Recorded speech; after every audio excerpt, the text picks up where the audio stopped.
all gonna dance, and then I will judge whether I deem your performance film-worthy. Welcome to Watch Mojo UK, and today we're looking at the most shocking and brutal twists and turns in The Gentleman. You're up to something, Eddie? Never. Number 10, The Arrangement. Sorry to disturb you. Allow me to introduce myself. I'm Susie Glass. If you saw the 2019 movie, you'll have been expecting this revelation. But the introduction to the Glass Empire and its huge scope remains one of the show's most impressive moments. While roaming the grounds of Halstead Manor, Eddie encounters Susie Glass for the first time, and she explains to him her business interests in the estate. He was making £5 million in cash a year, plus profit share. Excuse me? £5 million. I'm guessing that wasn't from yogurts and burgers, Miss Glass. They drive to the farm, and she brings him to a shipping container with the real farm hidden underground. And being that you said you have a substantial share of the market, one would assume substantial means half or more. That means this is a very small cog in a much larger machine. We learned that great houses throughout the UK are being used to hide this enormous manufacturing process, just like Matthew McConaughey's illicit empire in the film. Number 9, Jethro. He's got OCD, Jethro. Takes him a while to get home, but once he does, there's no stopping. Following a climactic scene that we'll get to later, the Hornemans and Susie Glass have a witness they need to deal with. Eddie doesn't want any more bloodshed, so goes to great lengths to arrange the witness, Jethro, being allowed to leave the country. We're not going to kill him. You got any better ideas?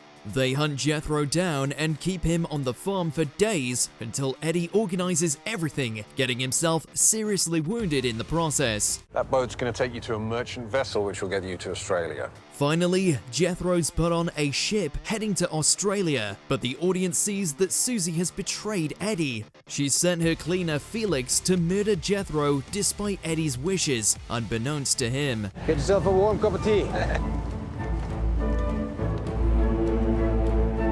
Number 8, The Heir. I hereby leave to my son. All right. Edward Horniman. At the beginning of the series, the Hornemans are called back to Halstead Manor as the previous Duke of Halstead is on his deathbed. He passes, and Freddie, the eldest son, expects the title and the estate to go to him. Sorry, again for me, old chap. I leave to my son, Edward Horniman. I'm so sorry.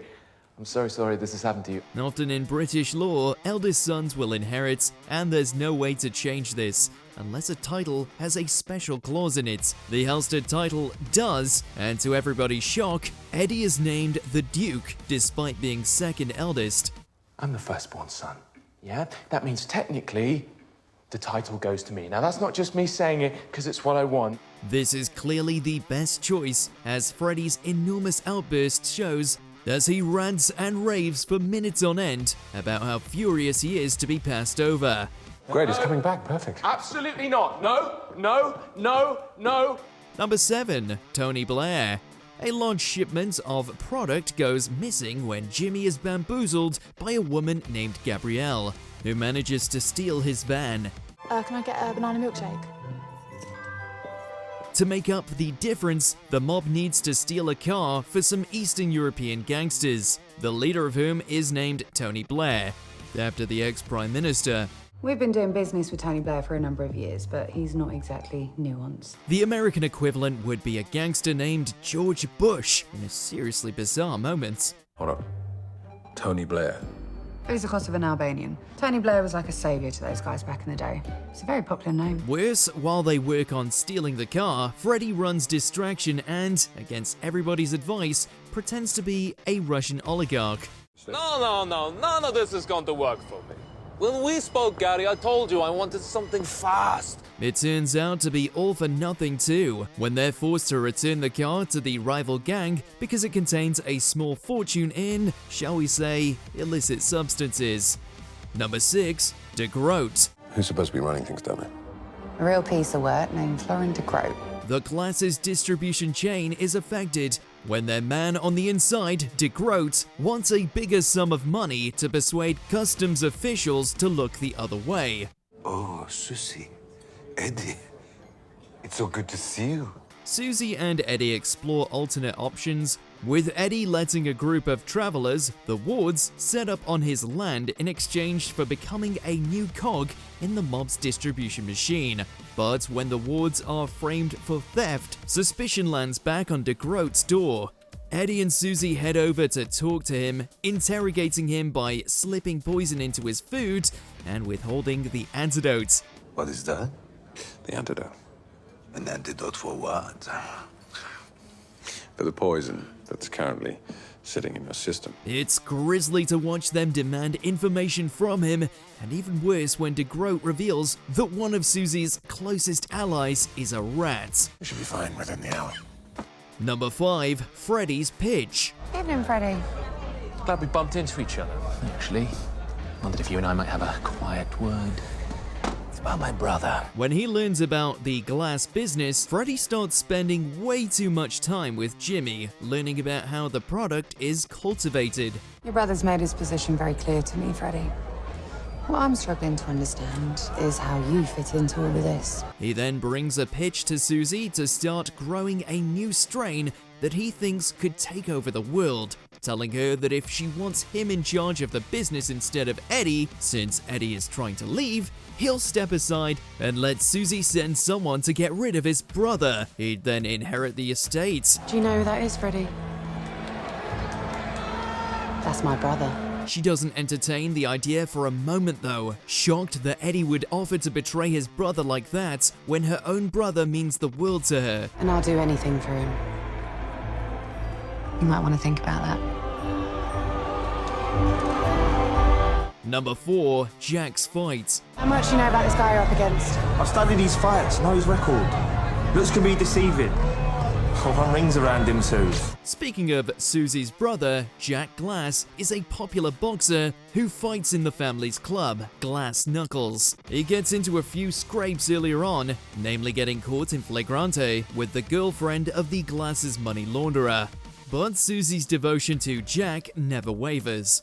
His record might be 3 wins and 30 fights, but all 27 of those losses are fights he's thrown. When Eddie tries to go with a different laundry operation run by Henry Collins, Collins sets into motion a plan to take the entire business by force. He starts with Jack though, paying off a violent rival boxer to brutally attack him in the ring, which nearly kills him. I'm not going to kill him out of respect for you, but I am going to hurt him, so you know I'm serious. It was shocking to watch Henry threaten Susie while she's powerless to help Jack, who ends up comatose for the rest of the show.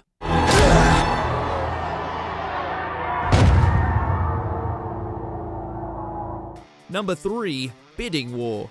As you know, it was a very competitive market, and we certainly weren't the highest bid. In the final episode, Bobby Glass is selling his business. Eddie and Susie are sent to talk to the interested parties, all the rival operators we've met so far in the series, including Johnston and Sticky Pete. But it culminates in Eddie approaching Susie himself and deciding that he really does want to invest in the business after all, since it's no dirtier than the things his family has been doing to stay rich for generations. Have you managed to pull together the necessary funds? We pulled together a significant amount. He teams up with Henry Collins to gather enough capital to make a rival offer, and then orchestrates the downfall of the rival bidders Michael Corleone style, leading to Uncle Stan's arrest for multiple tax evasion offenses and the freezing of all of his assets. We see it all play out, and Eddie and Susie ultimately succeed. There's no turning back now. You're not buying the operation. You're investing in it. So together, we can expand our interests.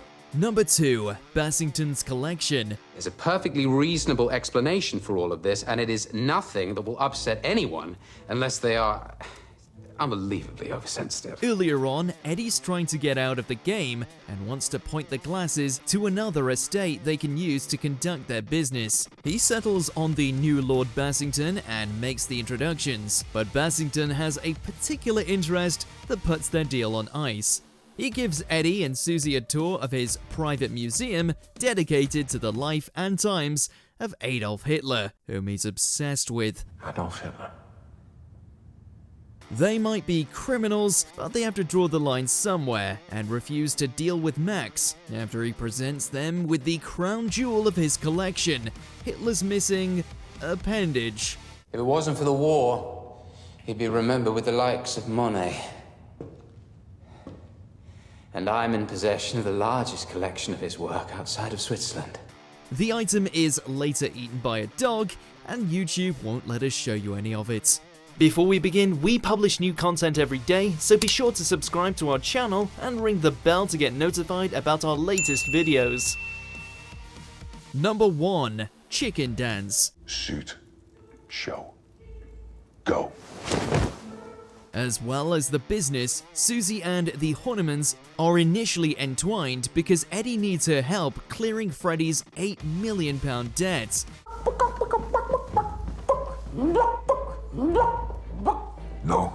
She negotiates with Tommy Dixon, and he agrees to reduce Freddy's debt in exchange for him doing a chicken dance in costume. But Tommy doesn't think Freddy's taking his humiliation seriously enough. He's not embodying the true essence of a chicken. I want you to be a chicken. I want you to feel it. I want you to transform into a chicken. He grinds Freddy down while Eddie and Susie watch, and then things take an unexpected turn. What are you doing? That's not how a chicken walks. Come on! Come on, Pat! Freddy returns with an antique hunting shotgun and murders Tommy then and there. Hey, Tommy. Who's the chicken now? This incident haunts them for the rest of the show, as the gang eventually returns to the estate for revenge in the finale. Let us know in the comments what your favorite Guy Ritchie movie is. Spoken like a true gentleman. Do you agree with our picks? Check out this other recent clip from WatchMojo UK, and be sure to subscribe and ring the bell to be notified about our latest videos.